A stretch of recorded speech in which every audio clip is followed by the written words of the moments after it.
It's Friday. We've got a relationship issue to deal with. We're talking how to win on both sides today. But last week, it was, we took in a lot last week personally, and I learned a lot. We always learn from each other. Sometimes when you hear what people say, then, the feedback, then you can also check yourself. So it may not be your situation, but you can certainly learn from, what people say around it. Kevin Amos Annan is here with us this morning. Good morning to you. Good morning, Mama. Yeah, how have you been? Well, at peace as always. We thank God. Trusting God for grace. Yeah. Last week there was an overflow with our conversation. How did it go? Well, I think that the resolutions have helped people. Those who were struggling to keep to their own promises and vows. Some of them spoke about it, and we try as much as possible to see what response we can give, and then what decisions we could come up with together. Okay. But generally, it was good. Some of them were at what I would describe as a cliffhanger situation, but there's nothing which is beyond God's grace. And when people show goodwill towards their significant persons, because not all of them were married people, so I can't say spouse, but at least significant persons cover a wide spectrum. Yeah. And I think we got feedback that some people also said, "Oh, I wish my husband was watching. Oh, I wish my wife was watching." That's why the video link is there. They should take it and share it. Yeah, it's if true. you give the link to your spouse, or you can open it now that with digital terrestrial television, you could always go on to YouTube and watch it. So let's see how it goes. Yeah, we've got the videos available. Just go to myjoyonline.com. I'll give you more specifics so it can help you. But today we're talking about how you can win on both sides. And Roland asked me a question. I think I waited and reflected on it for a while. I think what he said was, are you a failure, or would you say you haven't been successful if things are not proper at home? You're winning at work, but home is... It's difficult to draw such a sweeping conclusion on an individual simply because he's had a checkered marital or relational problems. Would not always be helpful if you conclude they have failed. Yes, to a large extent, you may say that the person has failed, but really, is it failure? Until you have engaged and interrogated the issues that may have reflected in what you see, it will be too much to state that they are a failure. Okay. Also, it is also clear to see that somebody is doing very well in the corporate arena, achieving our corporate goals and being successful at that, per our definition of success. Whereas they are having a strain at home, whether with children or with their significant persons in their lives. So you've got to be able to look at the situations very well and look at the factors that may have resulted in what you see. Otherwise, you'll be drawing conclusions on people that will be unfair. Okay. What should we know about this, winning on both sides? Well, there's a need for every one of us, as we take a reflection and look at our situations, to ask ourselves, would I sacrifice my marriage or my relationship for my work, or sacrifice my work for my relationship or marriage? And you notice that none of us will say, I want to sacrifice either or. You want to have both. Yeah, because they're both important. To have both means you need to be balanced. You need to determine how much of your time you would give to your work and how much of the time you're going to cede off to relationship and family matters. Because you want to win at both ends. Now, to win at both ends also means that one must be proactive and not reactive. Now, to be proactive means that you forecast the issues that may be stumbling blocks or acceleration of facilitating your success in an area. Now, to do so would also mean that you are able to segment your life into what is urgent and what is important. Now, if you get into the mode where you are caught up in a cycle of the tyranny of the urgent, it means that one part of you will suffer.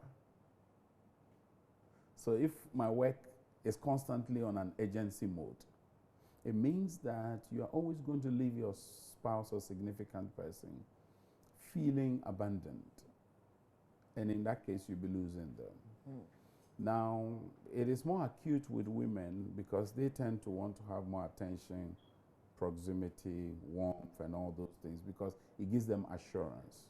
For men, a bit of it is okay, not too much, because if you overdo it, they even become suspicious. So for men, those close warmth situations may not be too much an issue for them. And so there's a need for us to keep a very delicate balance in the two spheres of our lives. Now, the other thing that would also happen is this. You should understand that there are some things that are beyond your domain or power to control, and there are some things that are within your control. So you need to determine in both areas what are some of the things you can delegate. You see, those things that can be delegated. And at home, what are the things that I can automate? For instance, laundry services and stuff like that. Things that you can outsource even, services that you can outsource to give you some space and time to be able to bond with your significant person. If we do these things deliberately and not reactionary, then we will be able to make some gains in both sides. You know, you need money to finance a lot of the things that you do at home. It's easy to think that the work is more important because without it, really, what is love without money? Can you, with this excuse, do more of the work, more of the attention towards work, and very little for the home? You see, those who get caught up in that mode of trying to make money to service responsibilities at home don't do it with the intention of destroying the relationship. They may have glossed over little things. And you see, when it comes to relationships, little things are the big things. So they need to be made aware that they are glossing over some little things. And those little things can keep their relationship healthy whilst they still make their money. Unfortunately, for instance, simple courtesies, intimate moments are lost simply because we don't notice that this is an opportune time. For instance, you come home, you're tired, your spouse is sitting next to you, and you're watching television, or your children are next to you watching television. It's good to engage them, however brief. Okay, what do you lose if your spouse puts their head on your lap? Or if your children come and put their head on your chest? You have been away, you've been busy, but that little encounter does so much. So you don't need it in such a huge quantum, as it were, but the qualitative presence.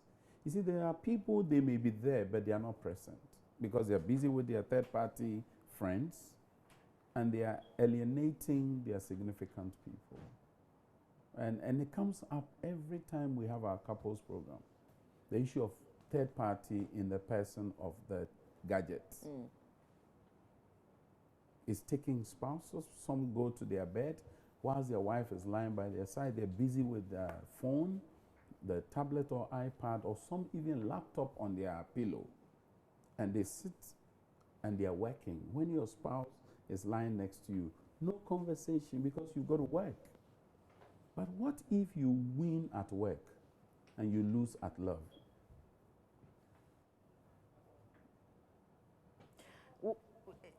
Is it not easy to fix what you lose at home? No, it's not that easy. It's not that easy. You see, you may superficially be able to fix it and buy your way through. But in the real sense of the person's inner expressions, oftentimes they don't show those. And that is resulting in emotional divorce in many homes now. There's a disconnect between the spouses because they are not connecting. at where it matters the most, which is at the feelings and the heart level. And so physically I'm there, but really I'm not there with you because I've lost you. And I lost you way back. I heard of a story of a man whose wife had been threatening him with divorce. And they said it in tree, so I'll just say it. And then he said, "Whoa, maybe Jao, maybe Jao, maybe Jao." The woman kept threatening. Then one day he said, "Now when you say me Jao, crache." You know, the husband was saying, "When you say me Jao, crache." Meanwhile, they're living together, so they are cohabitants, roommates, and not anything beyond that. Is that what we want? That's a killer. How do you get the message across to your partner that I think that you're paying too much attention to the work and not the family? That can be hard to say. It can be hard to say. So it's about how you say it and not what you say. Okay. When you say it, the choice of words. If you come across as thinking that what you're doing is useless, is non-essential, then they are also going to be defensive to try to put up a case why they have that. After I have to pay bills, I have to do this, I have to do that. So there's a justification for what you're doing. But where you go and you draw his attention, I think we need some time for ourselves. And then I have something to discuss with you. So when it is that you're able to take a break from your work. So you've given him a certain ownership, certain responsibility, and power to control his time. That does not take away from your capacity to be a wife.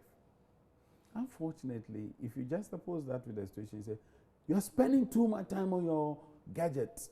Are you the only worker in the office?" Then the reaction is going to be something else. So there's a need for us to be tactful, diplomatic, and considerate in our choice of words and our approach. And if it doesn't work? Well, if it doesn't work, you've got to find out why it didn't work.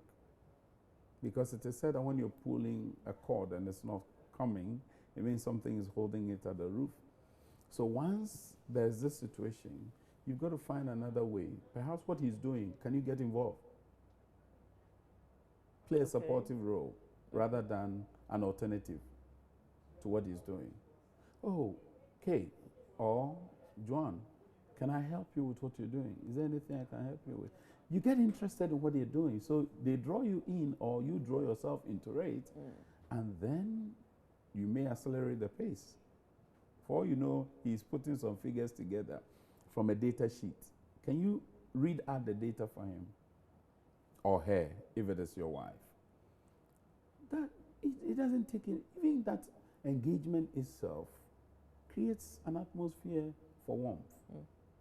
But where it is that you see yourself as opposed to, a rival of what they're doing, then you have created a very fertile ground for antagonism. Why do I have the feeling like somebody's watching us right now and thinking, everything that you've said is really brilliant. I've tried to say it in a really good way. I've tried to do it the best way that I think I can, but I wish you could say it to him. I wish you could say it to us at the same time, you know, but I don't have him or her by me right now. How is there, I mean, what is it? What do you do really? What do you do when you want to fix it so badly? Well, for those who are in the marital union, we need to understand that it's not about me or I, it's about us. So I should ask myself, would this posture, if it lingers on beyond this point, help both of us? Would it draw us closer, or it will create a wedge between us that we run into isolation? Why is it that when young men and women are dating and courting, everything they're doing is aimed at bringing them together, closer, more in a bond? Then we get into a marital union, which is supposed to be an institution that ought to be revered, admired, and celebrated for the next generation. We rather drift into isolation. We are drifting into isolation emotionally. We are drifting into isolation cognitively. Then we end up drifting into isolation physically. The factors that create isolation, when they are catered for, will create the same festering environment for cleaving and becoming one flesh.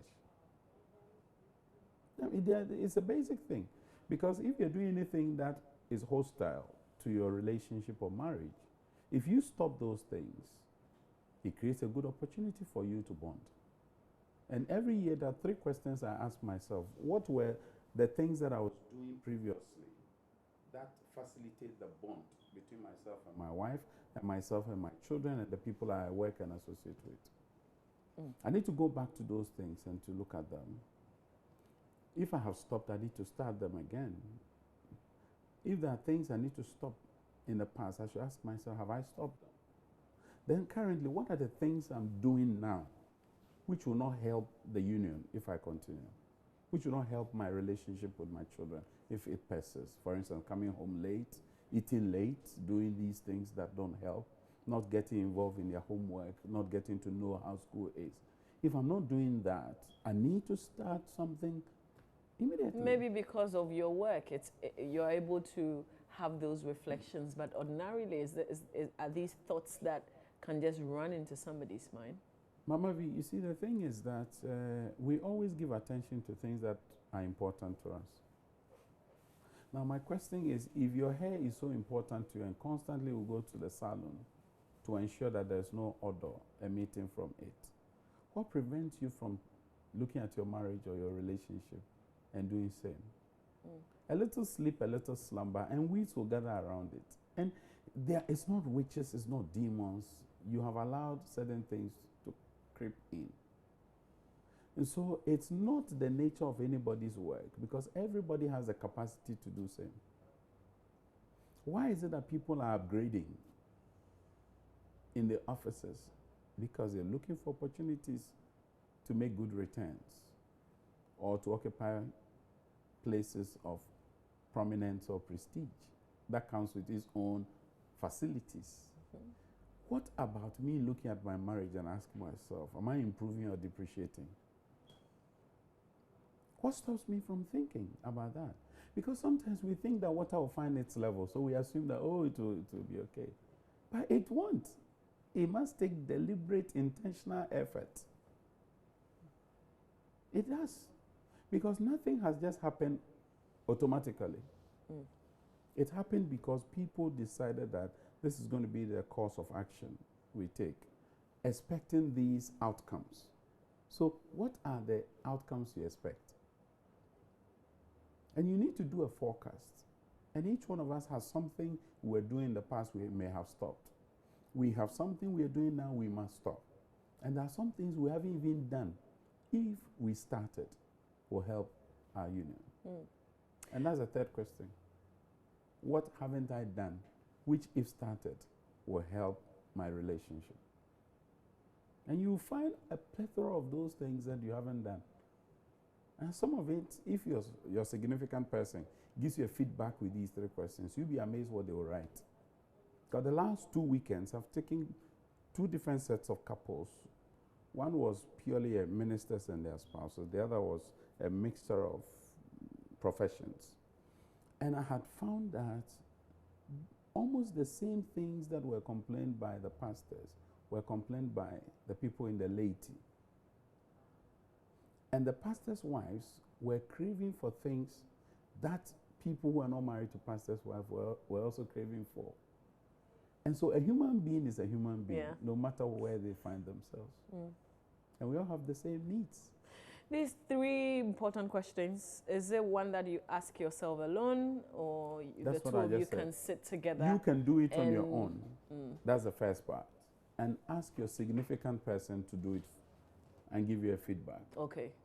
And you should not take a posture of defense. Because see, when some of the things are thrown to you, you'll be overwhelmed. And sometimes even overtaken by grief. So you need to prepare your mind for the unexpected. Okay. Just don't show too much emotions. Control yourself. Control yourself. Assure yourself that you're going to be a good man or good lady. And don't react Just listen. Let it be told to you. Because, see, an unexamined life is not worth living, we are told. Now, who examines you? Whoever is significant to you should be given the opportunity to review you. And that should come as feedback. Should you expect that the other person would also say the same? Oh, definitely. I mean, why wouldn't you allow yourself to be reviewed if you're reviewing somebody? He who comes to cause for what? Equity must come with clean hands, Yeah. the lawyers say. So there's a need for us, or if you're reviewing your male significant person, then the male should also be given the same equal opportunity to review you. Okay, please give me the 3 questions again. The first one is this. What were some of the things I was doing in the past which were good, but I have either slacked or slowed or stopped? Okay.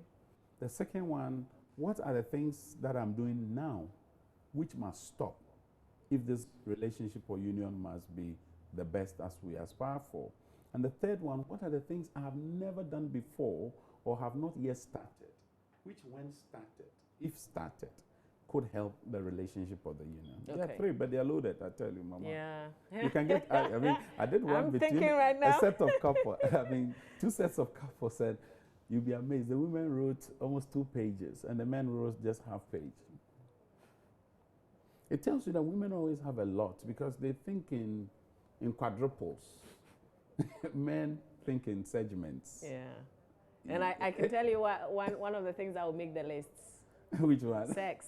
Oh, yes. I mean, that's always, Absolutely. the men also raise the issue of sex. The women should initiate it.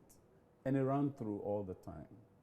All the time. It doesn't matter which category of men I'm dealing with, professionals, pastors, whatever. They all say the women must also learn to initiate it.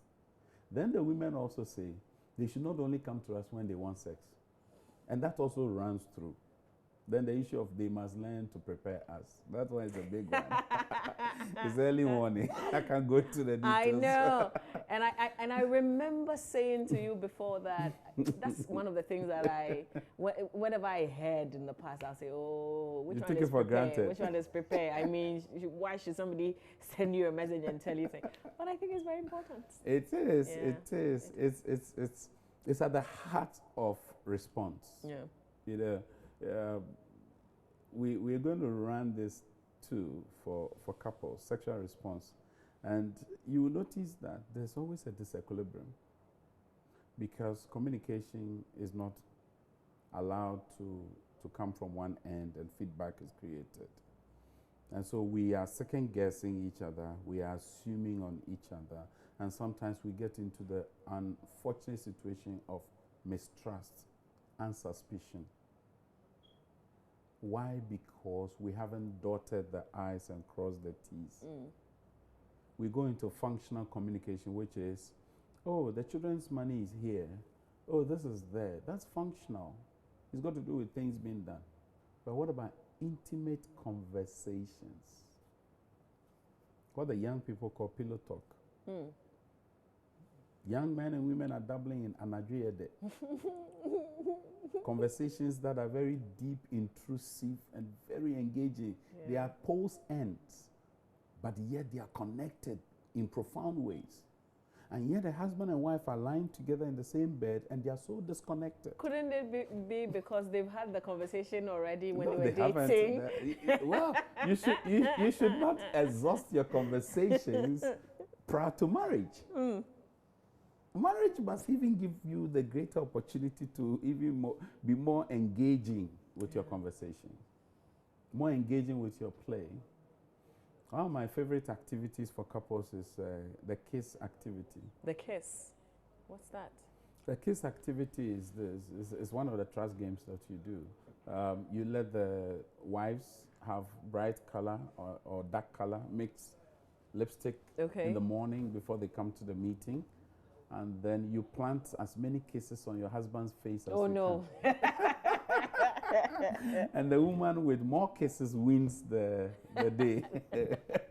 So you can imagine you have 30 couples there. They are all planting the kisses. It's fun. What's the response from the men? Oh, the men. I mean, we prepare them prior to this for them to know that it's a game. We are having fun. No, too many marriages are boring. Yeah. And the bedrooms Yeah. are killing people. And some people say marriage is boring. Marriage is not boring. I mean, you see, I like what Will Smith says, that when you're preparing for marriage, take divorce out of your brain. And he said that, I listened to one of his interviews, he said he took that out of his brain. And so he knew that he was going in for ups and downs. So when the downs come, he has to work hard to lift it up. And when the ups come, he needs to sustain the momentum so he doesn't drop. Now, you come to think of it, this is a celebrity. There are all kinds of things about celebrities. But there's so many rumors about him and his wife. People say they are divorced every day, and then every day they are together. They are together. You see, that's the thing. Why are they doing that? Because the issues that will come, you've got to face them. You've got to face them. So there's a need for spouses who find themselves in such a situation to work at it, to ensure that they don't kill the flame. Because it's a flame. And if you don't sustain it or protect it, something will douse off the fire. And you need a wet blanket just dropped over it, and that's it. Yeah. So the conversation must be more intrusive for couples than it is for people who are at the pre-marriage situation. Take an example of this nature. There's this woman who says that she drinks from a glass, and the husband will rinse it before he uses it. No. Well, they don't share And the yet, same bed? in the night, he wants to kiss him, and he says, "No, I can't." And the husband says that my wife doesn't like kisses, but she's speaking to the issue that you're exhibiting. So if you can't trust her lips, how can you trust her tongue? Mama. You know, yeah, you have issues with the lips, but you want to enjoy her tongue. There are people who would not even share the same towel with you. Exactly. Same sponge if there's an emergency. Same, you know. It shouldn't be done at emergency. No, there are people who will not even, if it's if not the regular thing that you do, of, when it happens one day, they will not even allow you to do it. So the two became one flesh. What does that really mean? And it's even worse when it is that the couple are traveling and they want to take one sponge, one towel. And go, no, out here. I can understand that women are mindful of the hygiene and all those things, but I think you usually have a small towel you carry with you. I can't go into all the details. So if for those purposes, I think you can go for any of those ones. That's more your title deed. So we leave that for you. Let me just open the phone lines. Okay. Join us 030221169102, 030221169102. There's this thing that I started practicing unconsciously, and Charlie, this one is personal. You know, I was thinking that you hardly call. In my case, you know, I would go the whole day without even noticing that I haven't called my husband to check up, knowing that I leave home very early. And then I started calling. I would just call, and sometimes you have really nothing to say, but I'll just call and say, I just call and say hello. Something that you do with ordinary friends. Yeah, I'm just calling to check up. And I realized that like it makes me feel like a little girl, like you feel like you're teleguiding him, man. And sometimes the feeling is nice. Because, you know, like you're calling and say, oh, hi, I'm just checking up on you. And it's like you're some little girl, you know? Exactly. I mean, it's good in the sense that there's a boy in every man and there's a girl in every woman. And so now you're appealing to the boy in him to be activated. What men sometimes find difficult is the fact that a woman calls or your wife calls and says that, oh, are you thinking of me? Many men may lie because they want to be nice. So if he's busy working and he's thinking about his work, because he's thinking of one thing at a time, and yet you ask him, haven't you missed me? So he's now under duress to say, I've missed you. And more often than not, it is a white lie, if not a black lie. So I caution women who dabble in that, because sometimes the person is very busy, occupied with something. Yeah. And then you say, haven't you missed me? If even he has missed you at all, he's busy, he's on a project, and he needs to complete a project before he starts thinking of, I've missed my wife and all that. So. And I'm thinking that you may also be super disappointed if he probably has visitors with him. Exactly. And you asked him such a question and he he's said, you know what, let me call you back. You're like, oh gosh, I would die. Can you imagine you are in the midst of people and then you have to say, oh, I've missed you. It feels a bit awkward, isn't it? Because they're going to wonder, hey, is that the wife or somebody else? In a generation of cynics and sarcasm. Let's speak to George. George is joining us from Dadia. So, George, good morning. Thanks for calling. Good morning. I'm Johnson. Johnson Kuju. Hello? Hello, I'm Johnson Kuju. Oh, you're Johnson. Johnson, apologies. Yes. Let's hear you. Good morning. Good morning. Good morning. And good morning to your panelists. Yes, Mama G, I have really enjoyed the conversation this morning. And I'm grateful to Mr. Annan. In fact, I'm a ministerial student, and from all that he's been giving to us this morning, I really appreciate it. And as a young couple, I've also learned a lot. And I'm grateful to my maker that the things that he's already spoken of, indeed, we try to practice them, and it's working. And I also pray that couples to go that way. Sure. And I know marriages will be fruitful. All right. Thank you. Thank you so much, Johnson. For watching and learning, most importantly. What are some of the things that, we can do to spike? Because sometimes when it's work, you forget about home, and suddenly you have to go home and put on a whole different. Are there things that you can be thinking about on the side? Any tips? One of the things you should never forget is that you belong to a home. You go back home after work.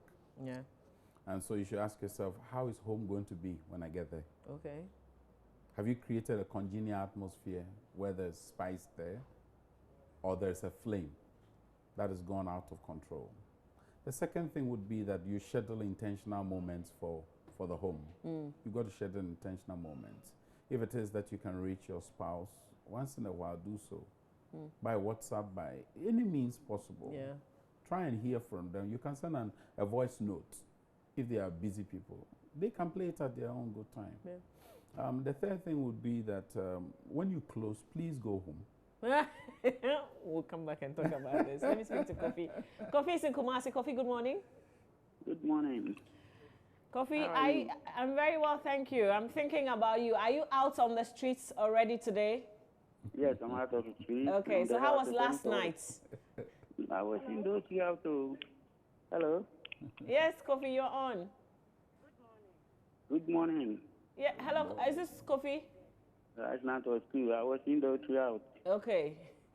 That was an opportunity to spend quality time with the family. Kofi, let's hear you. What have you got to say this morning? Okay, I'm just prepared to go to work. I just want to listen to. Hello? Hello, Kofi. We can hear you. Okay. Okay, good morning. Morning. Yeah, I've just finished preparing for work, and I want to listen to Mr. Annan. I've been following him quite recently. Thank you, sir.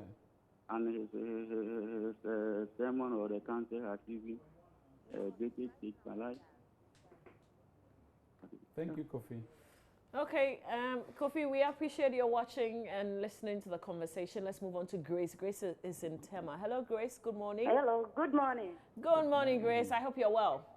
Yeah, I'm fine. We thank God. Let's hear you. Okay. Mpacho meet me akafanti. Me pacho kafanti. Pacho program topic ni ya fine pa.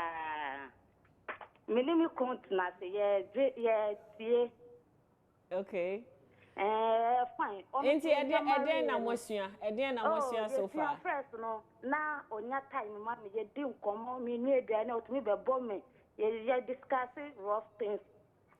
Well, but I see I know we Chinese na or sorry I know di nkomo wa bontin we jam you be 11 12 into ye kan no me say on tie ni ye pa.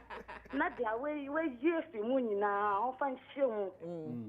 I me ya na my yellow lima wo ba ko pe nti ya onya time me so sa me ka to ma ye kese do. My kese dodo me nya kese me slim na hu me ya ba zo nya daje nti me pese onya time mma me nti e dey na waka say nti o kan and then o kan o see you ba obe weki ba papa na aka ne ti wetie ti o de be edwuma aya wo so boa no aya na wa boa no invite you me that That's Grace is in Tema. Very interesting. So essentially, Grace is watching the show with her husband, and she's outlining a number of things that they used to do together, particularly the husband, that he stopped doing them. And the conversation is helping bring that conversation back, and hopefully they can work things together. Martin is in Kumasi. Good morning, Martin. Good morning. Yes, Martin. I hope you're well. I'm good. Yourself? I'm okay. We thank God. Let's hear you. All right. I've really enjoyed the topic so much, and I'm so grateful to your counselor over there. And we do appreciate the topic and how we have explained systematically for us. As a young couple, I think we have to listen, as he said, we should listen and be conscious of whatever that they are doing. So I just say thank you and all right. Okay, a good program. Sure. We appreciate you watching as well, Martin in Kumasi. Let's go to Wager and speak to Kofi. Kofi, good morning. Yeah, good morning. How are you? I am very well, thank you. Yourself? Good. We thank God. Yeah. Can I start? Yes, you can start. Yeah, I didn't start with you when from the beginning of the program, but I believe strongly that when you marry the two shall be one. That is important. Now, I also heard the facilitator, who is saying that it is always good, if you love yourself, to probably have one sponge, one towel. But what I have realized in marriage is the fact that people think that it is the man who sexes the woman. This part of the world, if you talk to a woman, even your wife, or you want to go to your wife, he thinks that you are coming to sex me. They don't also think that, the women, they don't also think that you also have to have sex with your husband. So it's, two-way affair. You give it to me, I give it to you. Yeah. And that is how a lot of problems happen. The woman, if he gets annoyed with the husband, he puts on panties or knickers, and he wouldn't allow you because he thinks that he has something you do not have. Then where is the two shall be one? Yeah. Where is it? Yeah. There's a special program coming up that Mr. Amos Kevin will tell us about. But let's speak to Efwa Kofi from Weja. We appreciate your call. Efwa is in Cape Coast. Good morning, Efwa. Good morning. How are you doing? I'm fine. How are you too? I am very well, thank you. Let's hear you. Okay. Good morning. Good morning. Okay, so I want to say a very big thank you to you for having this show, and to Mr. Annan. We really enjoyed his counseling right from university. And right now I'm married for like a year. Congratulations. And initially, thank you. Initially, I was not working, so my husband and I were having a lot of time together. Then along the line, I had a job. And my husband also, he's like a pastor, but let's say he's not been to the Bible school, but sometimes he goes around sharing the word of God and all. So when I'm free, he's basically also doing the work of God. And I decided, okay, then I will be in his ministry with him so that I can also have time to spend with my husband. But maybe when we go out or in church and like maybe we hold hands or we hug or we try to like public display of affection, people seem to say, "Mo dear baby, Anna moody," or like they may comment at us. So I don't know if it's bad or I should stop or if it's offensive to the public or something, I don't really get it. Okay. So I wanted help. I hear you. F1, this one, I am nowhere close, so he'll handle it. But let's speak to Issa and then we'll come back to address F1's issue. Issa, good morning. Hello, Issa. Hello. Issa, good morning. Are you okay? Yeah, I'm okay. All right. Good morning. Good morning. Let's hear you. Yes. I'm in. Good morning, Mama B. Yeah. Good morning, Issa. Good morning, we can Issa. hear you. Yes. Please go ahead. Oh, okay. Thank you. Please, I'm enjoying the conversation this morning, and having observed Mama B from the last program and this morning, it appears Mama B is enjoying it More than you. But please, my question to Bra Amos is that he talked about bonding and some of the factors that create good bonding between couples. But one thing I have observed is that a lot more married women see nothing wrong with dressing up on daily basis before their husbands in the bed with naked. And sometimes when you repeatedly see something, the love and craving for it diminishes over time. Is it a good thing for a woman to always, dress or expose undress? nakedness to the husband, especially when it is not when they are not in bed?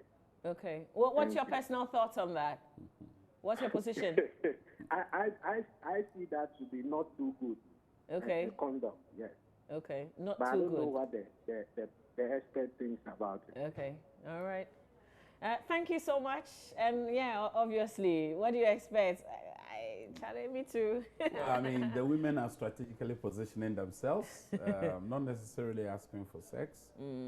Some do it intentionally to get you spiced and active, but to train yourself not to get too familiar with your wife's body is very important.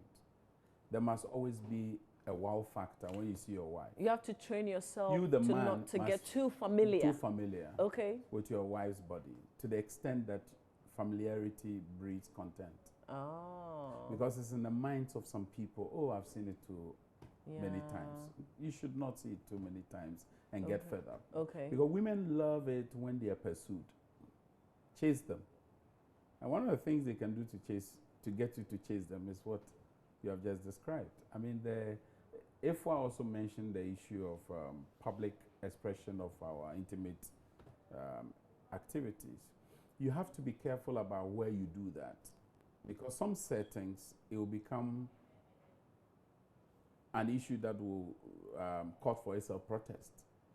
So if you're in a typical traditional setting, you've got to be careful. You can do some things, but not holding your hands together, clutching your fingers together is not a bad idea.